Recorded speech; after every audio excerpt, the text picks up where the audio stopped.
This is an RNZ podcast.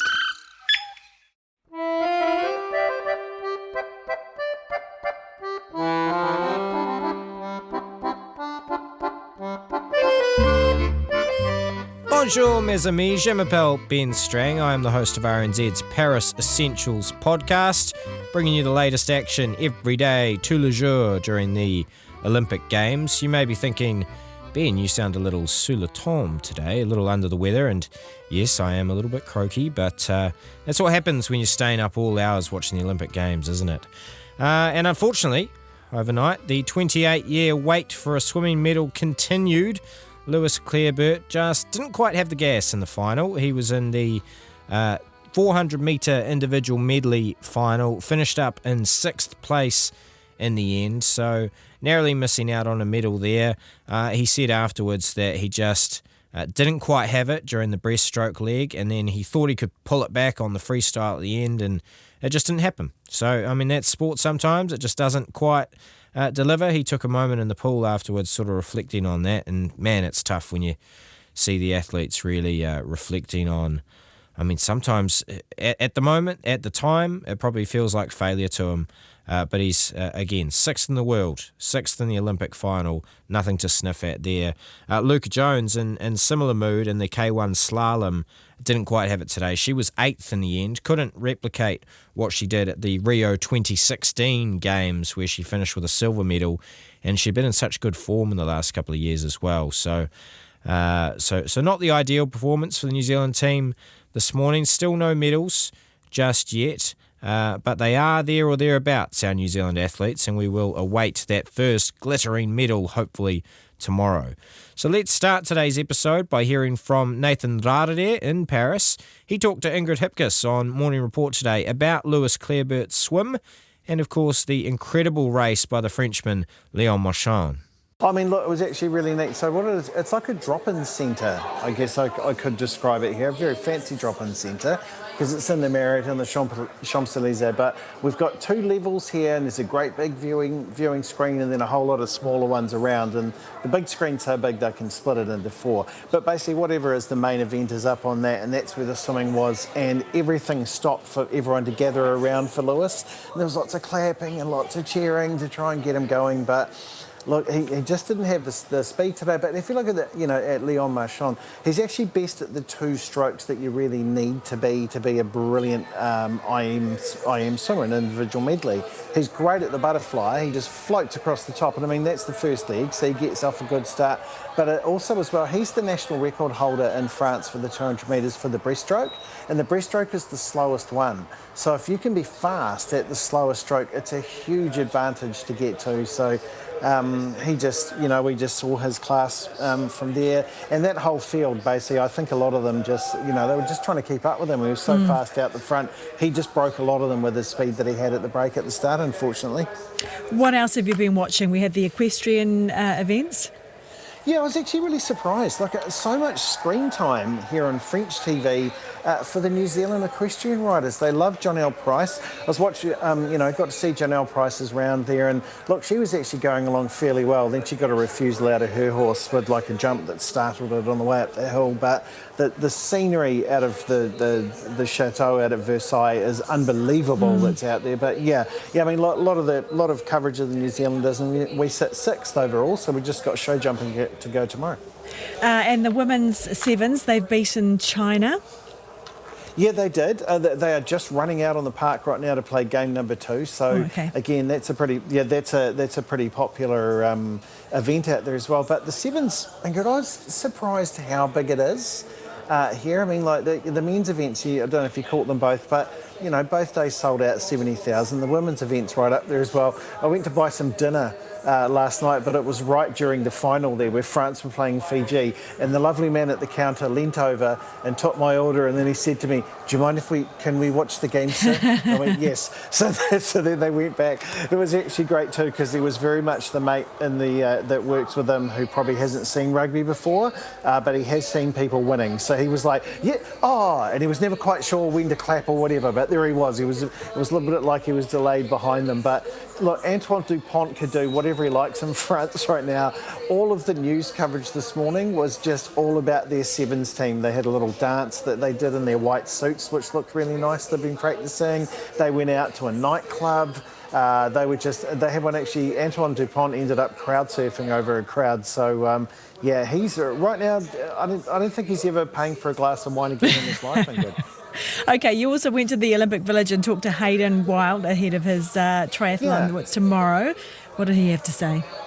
Well, one of the things is obviously, and it's an interesting story because it's the type of one it gets to is what about the water quality? But one of the things that I did wonder about when I saw the Seine was like, that's a pretty big, pretty strong river. And then talking to Hayden, he said, it's the current in the river that's the real problem. That's more that they're worried about. They said, look, it's rained. It makes the river dirty, but it clears out in a couple of days. But it's the current they're worried about because of the water level in there. So he's been working really hard on his swimming to try and make himself better at it. And he said he's just super confident for it now. So, let's see how he goes. What will be tomorrow morning France time, but it's going to be scorching hot. It'll be 30 degrees when they start, 30 Celsius, getting up to 35. There you go. That was Nathan Rarere talking to Ingrid Hipkiss on Morning Report.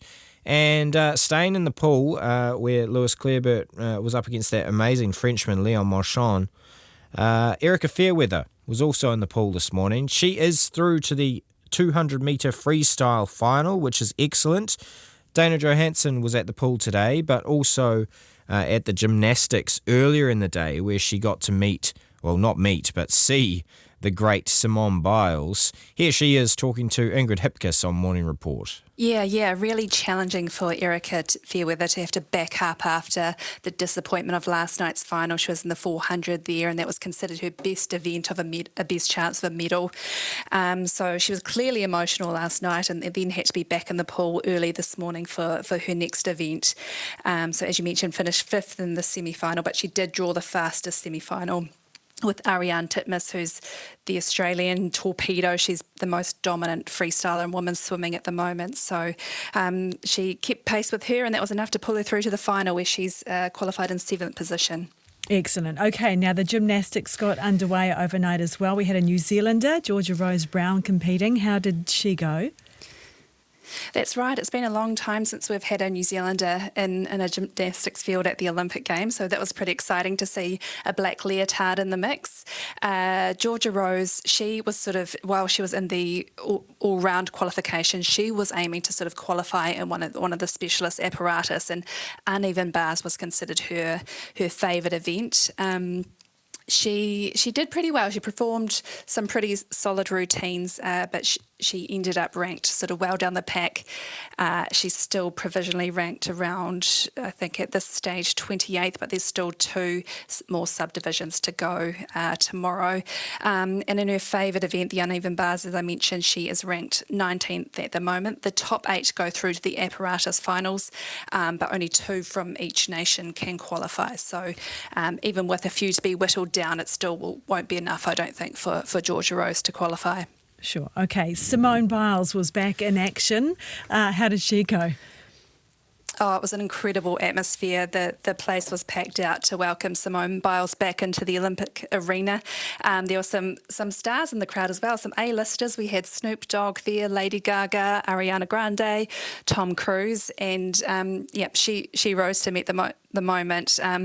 She started off looking a little shaky with her right ankle was strapped and seemed to be walking quite uneasily between apparatus, but when she got on into those routines, she really delivered and absolutely nailed it. She is leading currently the individual all-round by a country mile, and the women's USA team are also leading for the team all-round final. So I heard it said by one of the American reporters today that it's not a question of whether the US will win the all-round final, will be a question of by how much. That's the kind of the gap between the USA and the other countries. No other country has a difficulty value in their routines to be able to match it with the US. Sure. Okay. Yeah, there is a lot that goes into it, isn't there? You said before the game Simone Biles would be your dream interview. Did that happen? No, she wasn't. She kept a pretty low profile. She sort of came out and waved for the crowd and played the game, but they're sort of keeping her under wraps in terms of media. There was a big press conference ahead of the event, and Team USA sent their 2 coaches along. No athletes were present. So, yeah, I don't think I'm going to come face to face with Simone Biles at these Olympic Games, but it was just a thrill to be able to watch her in action. Well, that was Dana Johansson talking to Ingrid Hipkiss there. And just imagine that. Imagine getting to see Simone Biles in person. All the stars are out. As Dana said, there was Tom Cruise, Snoop Dogg.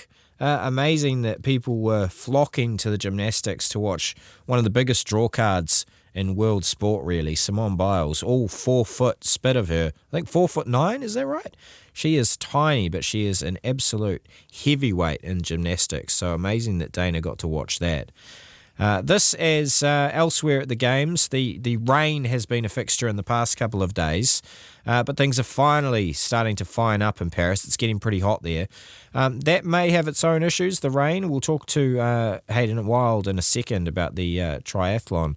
But first, Nathan Rarere caught up with the New Zealand team chef de mission, Nigel Avery, and started by asking him about the serious heat they're now facing in Paris. Yeah, well, I guess it's not a surprise that it's going to be hot. We have been planning for it, and all the heat strategies that all the performance support people have got in place, the physiologists with the slushies, the ice vests, the cold pools, and all that sort of stuff. And then I guess also just trying to keep your bedroom as cool as you can as well, because sleeping's so important. But, I mean, how has logistics gone so far? Have there been any surprises that have been tossed up your way? Well, I guess, transport logistics, freight logistics haven't really been our friend, and likewise for many other nations as well. Just the enormity of the movements, and I guess it's a big machine that you're trying to liaise with, and even though it's clearly we've been known that it's going to be here for a while, I think some of the systems just haven't quite been ironed out. So we got a few things late, as did other nations, but we just rolled with what we had and did the best we could with what we have, and the result is that we got a really well functioning village and happy athletes. And then I suppose, too, you get put in the middle because of a Canadian drone, you find yourself in the middle of things, trying to sort things out here. I mean, is the New Zealand team, are we happy in the end with the points deduction for the Canadians in the football?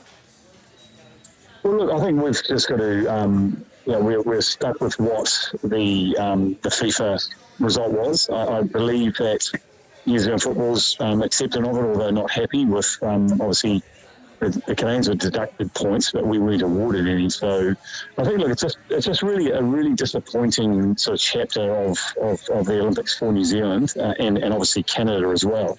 And I suppose the main thing to realise is that we want to make sure we wrap around support around the players and their coaching staff, and they're taking a really, really good view. They're just saying, okay, we're just going to focus on games.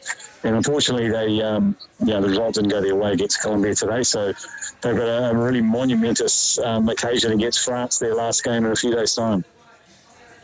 Yeah, there's one to walk towards, to get a big... I mean, the mood in the camp, I mean, how is it right now? Because, I mean, we haven't sort of had any medals yet, and Erica was so close last night, wasn't she?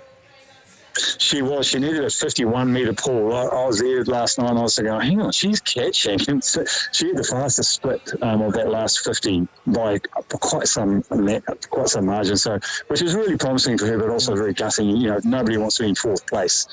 But look, it is what it is. We're very proud of all our athletes, and they're just trying the absolute best that they can. And sometimes things just don't fall the way they want.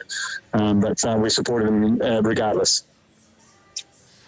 What do you think are the New Zealand team's highest hopes over the next couple of days? Well, I guess you can't look too far away from rowing at the moment. They're going really, really well, but obviously their finals aren't for a wee while now. They're still in their program, but some really strong performances both yesterday and today, which really bodes well for the future. But it's one of these things that you just never know what's going to happen in going forward, because life is only, two sure things, death and taxes, right? And there is no sure thing in sport either. And so we're just going to see where the cards lay and just make sure our processes are going well to support the athletes so they can work on their process, and then the cards will fall where they fall. And I'll tell you what, I saw you, you and the team ripping into that haka the other night during the flag bearer ceremony. You'll be keen to pull that one out in the village, to welcome home a medal. We would, yes, and I guess we're also looking now so that women's sevens, they obviously want to avenge the guys that their disappointment, as we all felt that, but we support them too. But I guess they won't be coming back in the version until definitely after lights out. So we might have to save that up till the morning should they stand on the top. That was Nigel Avery, the New Zealand team chef de mission, talking to Nathan Rarere. And let's stay with Nathan Rarere to finish up today's episode. Tuesday evening, tomorrow, at about 6 p.m, I believe, New Zealand time, Hayden Wilde is in with a very good chance at a medal in the men's triathlon. That's if the swim leg is involved. And we are not 100% sure if it will be involved. The practice swim was cancelled because of water quality issues in the River Seine. Hopefully that is fixed by tomorrow. But Nathan caught up with Hayden Wilde at the Olympic Village. Hey Hayden, thanks very much for having a chat to us here. Now I know you guys were out of the village. Did you catch any of that opening ceremony on TV? Yeah, it was awesome. Hey, It's the most French thing ever, eh? Oh, the most French thing ever. No, it was really nice. They had some pretty big stars there, but it's just unfortunate that we're in the first week, so we don't get to go and celebrate that sort of stuff. But we're just here to race, and I think looking forward to it. And it was nice to watch on TV. I think you get to see more, and looked like it was raining, so keep the head of hair dry.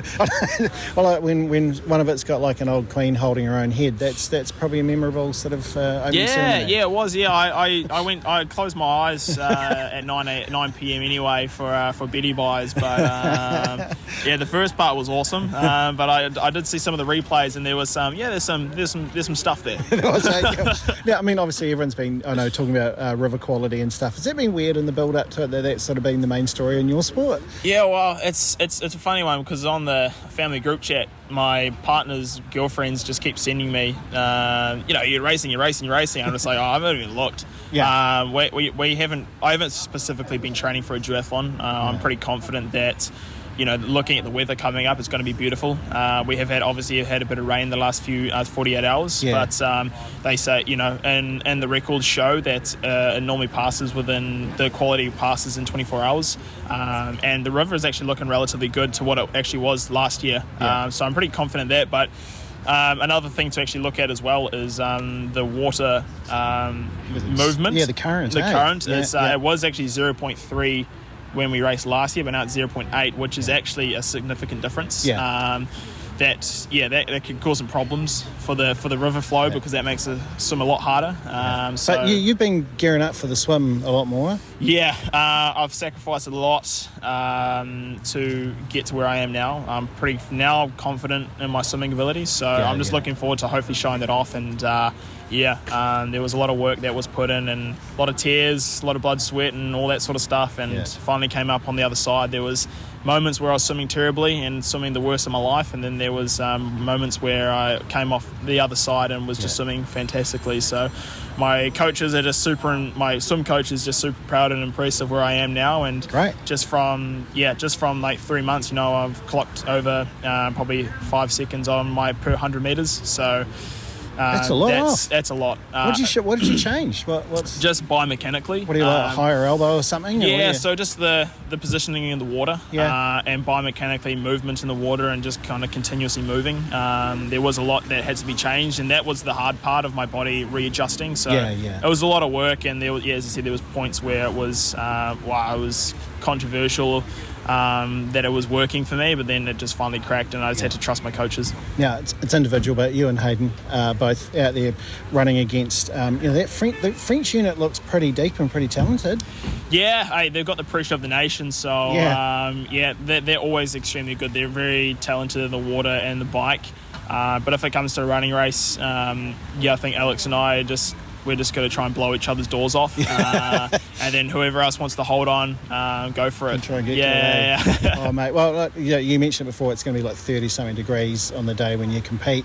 What do you like load up with a ton of liquids before that? How do you do that? Yeah, you just got to like 48, 24 hours before. You're just trying to get that hydration in. But yeah, since we're racing at 8, we'll probably get a bit of the heat at the end of the race, so it won't be too bad.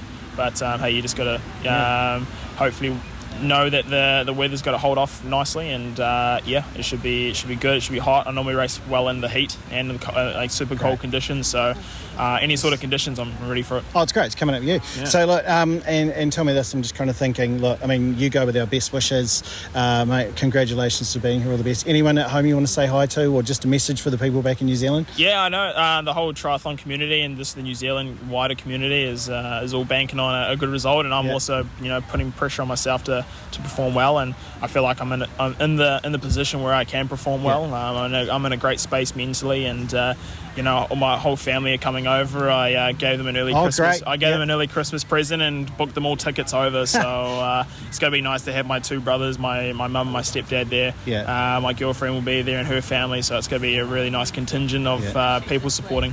There you go. That was the New Zealand triathlete Hayden Wild. A very good medal chance. Let's hope for the best for him tomorrow, Tuesday. He was talking to Nathan Rarere there. So before that, let's take a look at the next day of action. It's all starting at 7 o'clock New Zealand time with the shooting. We have the men's trap qualification. Owen Robinson is competing at 7 p.m. The equestrian continues from 9 p.m. Clark Johnston, Tim Price and Janelle Price. Tim Price sitting pretty in the top 10. Clark Johnson just outside. And as a team, they're sitting in 6th at the moment. The tennis, the women's doubles. It may happen overnight tonight. Who knows? It's been delayed for the last 2 days. But the women's doubles of Sun Lolo and Erin Routliffe from about 10 p.m. The women's 49er FX, Joe Alley and Molly Meach races 4 to 6 from 10:15 p.m. Staying with the sailing just after midnight, the men's 49er, Isaac McCarty and Will McKenzie, their races 4 to 6. They're sitting top at the moment. They're in first after 3 races, so fingers crossed they can continue. The women's foil races 5 to 8, Virl ten Hav from 1:43 a.m. The men's foil with Josh Armitt from 2:01. In the mountain biking, another really good medal chance here. Sam Gaze in the men's cross-country final from 12:10 a.m. overnight. I would be very surprised if Sam didn't end up on the podium. You never know, and I am touching wood at the moment, I'll tell you that much. But Sam Gaze a very good shout to maybe get that monkey off the back for New Zealand at 12:10 a.m. The equestrian continues at 1 a.m. We'll see the show jumping final then. The rugby sevens, New Zealand women versus Fiji, their last pool game at 2:30 a.m. and then the quarterfinals from 7 a.m. They have qualified after 2 wins from 2 on day 1. And the surfing continues in Tahiti from 5 a.m. There will also be all of the swimming finals throughout the morning at a good time when you set your early alarm. There you have it. That is Paris Essentials for another day. I will be back with you 11 a.m. tomorrow. We are dropping an episode every day, tous les jours, during the Paris Olympic Games. Hopefully, tomorrow's episode will bring you some medals. Let's hope. Sam Gaze, come on, Sam, you can do it. And the eventing team, you can jump up from 6th into the podium places, surely. Here's hoping. Make sure in the meantime that you follow and that you listen to the podcast wherever you get your podcasts. Until then, au revoir, à demain.